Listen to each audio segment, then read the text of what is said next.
Waxing کر سکتے ہیں؟ اس میں پھر یہی بات ہوگی کہ ایک عورت حضرت عائشہ کے پاس آئی اور اس نے کہا کہ میں اپنے زائد ضرورت یعنی ان نیچرل بال اتارنا چاہتی ہوں، تو آپ نے کہا اذیت کو جس حد تک ممکن ہو دور کر دو۔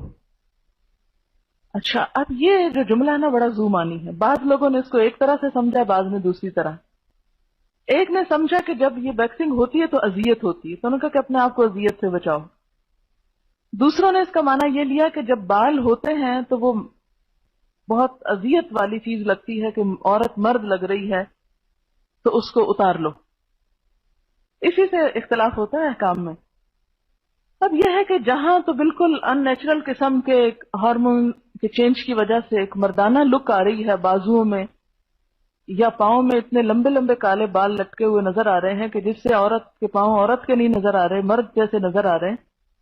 تو ایسی صورت میں تو اتار دینے چاہیے، یا اپر لپس پہ یا چن، یہ تمام چیزیں تاکہ عورت عورت لگے۔ لیکن پنڈلیوں پہ بھی آپ کراتے ہیں تو گھٹنے مت دکھائیں، گھٹنا عورت کا بھی عورت کے سامنے نہیں کھلنا چاہیے، اور باقی حصے بھی جو سطر میں آتے ہیں وہ آپ نہیں دکھا سکتے۔ عورت کی چن پہ یا اپر لپس پہ بالوں کا ہونا یہ مردانہ پن کی علامت ہے اور ایک بیماری ہے۔ اگر کوئی اس بیماری کو دور کرواتا ہے، مثلا وہ ایک پرماننٹلی بال ختم کرواتے ہیں، میں نے کسی کو کرتے ہوئے بھی دیکھا ہے جس میں بالوں کی جڑیں جلا دی جاتی ہیں، کوئی حرج نہیں، کیونکہ یہ مردانہ پن ہے۔ ایک عورت عورت نہیں لگ رہی، مرد لگ رہا ہے، تو مردوں کی مشابہت سے ویسے بھی منع کیا گیا ہے، عورت کو عورت لگنا چاہیے۔ یا بال ہیں اور عورت اس میں تکلیف محسوس کرتی ہے کہ ان بالوں کو اتارے، تو اگر وہ بلیچ کر لیتی ہے کہ وہ چہرے کے رنگ کے ساتھ ہو جائیں تو وہ یعنی عورت کو عورت لگنے میں مدد دے رہے ہیں۔ اچھا، اسی طرح اگر بازوؤں پہ ہاتھوں پہ ایسے بال ہیں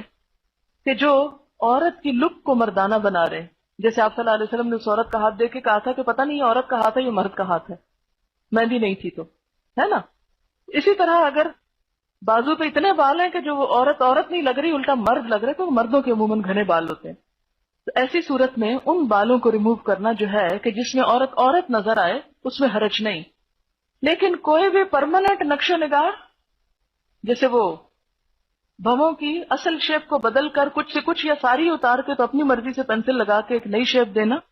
یہ سب اس میں آ جاتا ہے۔ ہاں، بھویں مثلا یہاں سے دو جڑی ہوئی ہیں،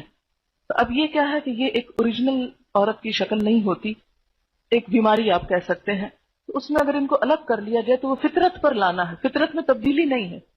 فطرت میں تبدیلی کیا ہے کہ اصل سارا کچھ اتار دیا آپ نے اور اپنی مرضی سے لگایا، اور یہ جو دو جڑے ہوئے ہیں ان کو الگ کرنا فطرت میں تبدیلی نہیں، فطرت پر لانا ہے۔ تو یہ ایک اصول کے طور پر سمجھ لیں کہ کوئی بھی ایسی چیز جو فطرت پر لانے میں مدد دے رہی ہے، اگرچہ وہ کچھ چینج کا تقاضا کر رہی ہے تو کوئی حرج نہیں،